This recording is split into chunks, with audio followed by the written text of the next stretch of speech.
Baik, Bapak Ibu sekalian, setelah tadi saya jelaskan tentang prinsip-prinsip EDM dan pengisiannya serta perhitungan scoringnya, mari kita lihat sekarang lampirannya, ya, instrumennya itu seperti apa.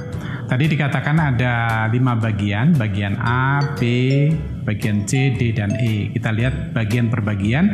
Kita bahas terlebih dahulu satu bagian per bagian, yaitu bagian A tentang aspek kedisiplinan warga madrasah. Mari kita lihat indikator yang pertama, yaitu A1. Itu adalah apakah semua guru hadir di madrasah sesuai kalender pendidikan berdasarkan kurikulum nasional. Nah, di sini indikator pencapaiannya ini dibedakan menjadi 4 tingkatan. Jadi tingkat 4 yaitu yang terbaik, yang amat baik, itu dicirikan indikatornya dengan selama 2 semester terakhir 90-100% guru hadir di madrasah sesuai kalender pendidikan di madrasah. Berarti kalau 90-100%, kalau ada yang tidak hadir, maka harus ada alasan yang jelas dengan bukti yang akurat, misalnya karena sakit atau melahirkan atau naik haji dan lain sebagainya, maka masih memungkinkan untuk memperoleh skor 4. Kemudian diberi skor 3 kalau selama 2 semester terakhir ini 90-100% guru hadir, tetapi yang tidak hadir itu tidak ada alasan atas ketidakhadirannya, maka diberikan skor 3 karena itu menurunkan makna dari kedisiplinan guru madrasah. Diberi tingkatan 2 kalau selama 2 semester terakhir ini guru yang hadir antara 70-90, diberi skor tingkat 1 kalau kurang dari 70%. Nah, Bapak dan Ibu sekalian, seperti yang tadi saya katakan, pengisian evaluasi diri madrasah ini harus ditunjukkan bukti-bukti fisik. Dalam hal ini, untuk indikator ini harus ada daftar absensi kehadiran guru, harus ada surat keterangan penyebab guru tidak hadir, bukti dari madrasah bahwa terdapat pengganti guru yang berhalangan hadir tersebut, sehingga proses pembelajarannya tidak terganggu. Nah, di kotak yang lain, ini tim penjaminan mutu harus mengisi ringkasan atas deskripsi temuan-temuan terhadap ketidakhadiran guru madrasah. Setelah itu baru mengisikan levelnya 1, 2, 3, dan 4. Selanjutnya kita lihat apa itu pada indikator berikutnya, yaitu A2. Yaitu menilai apakah guru madrasah mengajar di kelas sesuai jadwal mata pelajaran yang ditetapkan. Ini juga ciri dari kedisiplinan guru madrasah. Prinsip pengisiannya sama. Cuma saya ingin menekankan di sini apa yang dikatakan madrasah itu memiliki tingkat 4. Yaitu misalnya selama 2 semester terakhir 95%-100% guru mengajar di kelas sesuai jadwal dan waktu yang ditetapkan oleh madrasah. Tidak terdapat guru yang tidak dapat mengajar dikarenakan alasan yang sangat jelas dengan bukti yang akurat. Misalnya karena sakit dibuktikan dengan surat. Ketidakhadiran guru di kelas juga tidak mengganggu proses pembelajaran karena dapat diganti dengan guru lainnya. Kalau mekanismenya berjalan seperti ini, maka madrasah itu dinilai dengan tingkat yang amat baik, yaitu tingkat 4. Tapi kalau selama 2 semester terakhir 95-100% guru hadir di kelas sesuai jadwal, waktu yang ditetapkan, tetapi guru yang tidak hadir ini mengganggu proses pembelajaran. Nah, itu menurunkan nilai, menurunkan skor, ya, sehingga mendapatkan skor 3. Kalau selama 2 semester terakhir antara 80-90% guru yang hadir di kelas sesuai dengan jadwal, nah itu diberi skor 2, kalau kurang dari 80% diberi skor 1. Prinsipnya sama, bukti-bukti fisiknya juga diperlukan. Untuk kasus ini, bukti fisiknya ada daftar absensi kelas yang ditandatangani oleh guru dan perwakilan siswa. Nah, berikutnya untuk indikator yang A3, Bapak dan Ibu sekalian, mari kita lihat, yaitu mengukur apakah kepala madrasah melakukan supervisi secara rutin proses pembelajaran terhadap seluruh guru. Nah, ini Bapak dan Ibu sekalian, ini adalah bentuk juga kedisiplinan dari warga madrasah, yang dalam hal ini yang diukur adalah kepala madrasah. Dilihat selama 2 semester terakhir ini apakah kepala madrasah pernah melaksanakan supervisi dan menindaklanjuti, bukan hanya melakukan supervisi saja, tapi dia menindaklanjuti hasil supervisi kepada semua guru. Nah, kalau demikian yang dilakukan oleh kepala madrasah, maka ini dapat skor 4. Tapi kalau selama 2 semester terakhir ini kepala madrasah pernah melaksanakan supervisi dan menindaklanjuti hasil supervisi, tidak ke semua guru tetapi hanya kepada 90% sampai 100% guru, nah skornya menurun menjadi 3. Tapi kalau hanya 80 sampai 90%, ya skornya 2. Kalau kurang dari 80%, skornya 1. Nah, Bapak dan Ibu sekalian, bukti fisiknya tentu berbeda. Kalau bukti fisik untuk aspek ini harus ada buku hasil supervisi kepala madrasah kepada guru. Dan nggak cukup itu juga, tim penjaminan mutu harus wawancara dengan tim atau dengan para guru. Itulah kira-kira untuk yang aspek ketiga atau indikator yang ketiga. Nah, Bapak dan Ibu sekalian, indikator berikutnya untuk aspek kedisiplinan madrasah ini adalah mengukur apakah semua siswa hadir di madrasah mengikuti pelajaran sesuai jadwal yang ditetapkan. Mengikuti, ya, ini yang diukur sekarang siswa madrasahnya, ya.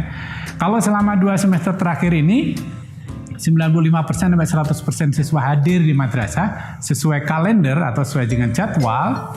Dan jika terdapat siswa yang tidak hadir dikarenakan alasan yang sangat jelas dengan bukti yang akurat, misalnya karena sakit, dibuktikan dengan surat dokter, maka indikator kedisiplinan siswa madrasah itu dinilai amat baik, yaitu dengan tingkat 4. Tapi kalau hanya 95 sampai 100% dan siswa yang tidak hadir itu tidak ada keterangan, itu berarti menurunkan suatu nilai kedisiplinan warga madrasah dan itu diberikan skor 3. Tapi kalau hanya 90 sampai 95% diberi skor 2, apapun alasannya. Kalau kurang dari 90% itu diberi skor 1. Nah, bukti fisiknya Bapak dan sekalian tolong diperhatikan, itu harus ada ditunjukkan buku absensi atau kehadiran siswa, jurnal harian guru piket, atau surat keterangan izin siswa, sehingga bukti-bukti ini nanti bisa digunakan oleh tim penjaminan mutu untuk memberikan skornya 1, 2, 3, atau 4.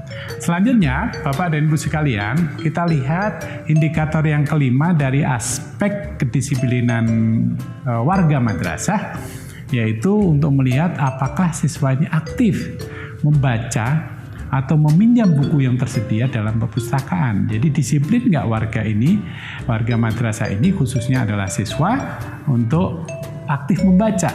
Ya, mutu kedisiplinan ini sangat penting untuk kemajuan madrasah. Nah, ini dilihat dengan apa? Dilihat dengan data apakah dalam 2 semester terakhir ini berapa siswa yang membaca atau meminjam buku yang tersedia di perpustakaan. Kalau 90-100% siswa membaca dan meminjam buku, nah itu artinya bahwa siswa-siswa ini punya budaya disiplin dan dapat skor 4. Tapi kalau hanya antara 80-90% maka diberikan skor 3, kalau 70-80 diberi skor 2, dan kurang dari 70 skor 1. Nah, bukti fisik yang diperlukan Bapak dan Ibu sekalian adalah buku kunjungan perpustakaan, buku peminjaman buku perpustakaan, dan rekapitulasi. Nah, kenapa ini penting Bapak dan Ibu sekalian? Kita tidak ingin hanya melihat apakah madrasah itu punya dan tidak punya perpustakaan. Itu tidak terlalu penting kalau siswanya tidak aktif untuk memanfaatkan perpustakaan. Dan selain daripada itu, gedung perpustakaan ini seringkali bukan dari tanggung jawab dari madrasah. Karena untuk membangun madrasah ini perlu suatu pendanaan. Untuk yang negeri banyak yang dibantu oleh pemerintah, untuk yang swasta oleh yayasan atau oleh orang tua. Tapi yang kita nilai ini adalah habitnya, ya, budayanya. Yang berikutnya adalah untuk aspek kedisiplinan sekolah ini adalah untuk menilai apakah madrasah ini melaksanakan penilaian kinerja pendidik dan tenaga kependidikan. Ini adalah suatu budaya mutu yang sangat baik, kedisiplinan ini, karena ini sangat besar pengaruhnya terhadap mutu madrasah. Suatu madrasah akan diberikan suatu penilaian yang amat baik jika madrasah ini melaksanakan seluruh penilaian kinerja pendidik dan tenaga kependidikan. Yang meliputi apa saja Bapak Ibu sekalian? Yaitu meliputi kesesuaian penugasan dengan keahliannya. Apalagi Dilihat lagi dengan keseimbangan beban kerja, dilihat lagi keaktifan, dilihat lagi pencapaian prestasi, dan juga yang terakhir diikutsertakan dalam berbagai lomba. Nah, bisa dilihat oleh Bapak dan Ibu sekalian nanti dalam lampiran bahwa madrasah itu akan dapat skor 3 kalau madrasah itu hanya melaksanakan 4 dari 5 penilaian, ya. Kinerja pendidik dan tenaga kependidikan yang meliputi yang saya sebutkan tadi di tingkat 4. Tapi kalau hanya 3 dari 5, maka diberi skor 2. Kalau hanya kurang dari 3 diberi skor 1. Nah, ini juga perlu adanya bukti-bukti fisik, yaitu daftar penugasan guru dan tenaga kependidikan dan latar belakang pendidikannya. Daftar beban kerja guru harus juga dilihat. Daftar keaktifan guru juga harus dilihat. Daftar pencapaian prestasi guru juga harus dilihat sebagai bukti nanti apakah betul-betul untuk indikator ini memperoleh skor 1, 2, 3, atau 4. Bapak dan Ibu sekalian, mari kita lihat indikator berikutnya untuk aspek kedisiplinan warga madrasah, yaitu apakah madrasah secara rutin melakukan pertemuan dengan guru dan tenaga kependidikan untuk melakukan evaluasi diri terhadap kinerja madrasah dalam rangka pemenuhan standar nasional pendidikan. Ini sangat penting Bapak dan Ibu sekalian. Budaya ini sangat penting karena madrasah ini adalah milik bersama, ya. Guru harus memiliki suatu kebiasaan kepala sekolah dan warga sekolah yang lain untuk membicarakan apa yang kurang di dalam madrasah tersebut. Madrasah itu akan memperoleh suatu skor 4 apabila dalam satu semester ini mengadakan pertemuan minimum 3 kali. Ya, kalau hanya 2 kali maka ini diberi skor 3. Kalau hanya 1 kali skor 1 dan kurang atau tidak pernah maka diberi skor 1. Nah, ini Bapak dan Ibu sekalian, bukti fisiknya gampang sekali karena akan dilihat daftar hadir rapat guru dan tenaga kependidikan, dan bukan hanya itu tetapi resumenya apa hasil pertemuannya itu, dan itulah yang akan dijadikan dasar tim penjaminan mutu untuk memberi skor 1, 2, 3, dan 4. Nah, Bapak dan Ibu sekalian, itulah 7 indikator yang menggambarkan tentang budaya kedisiplinan warga madrasah.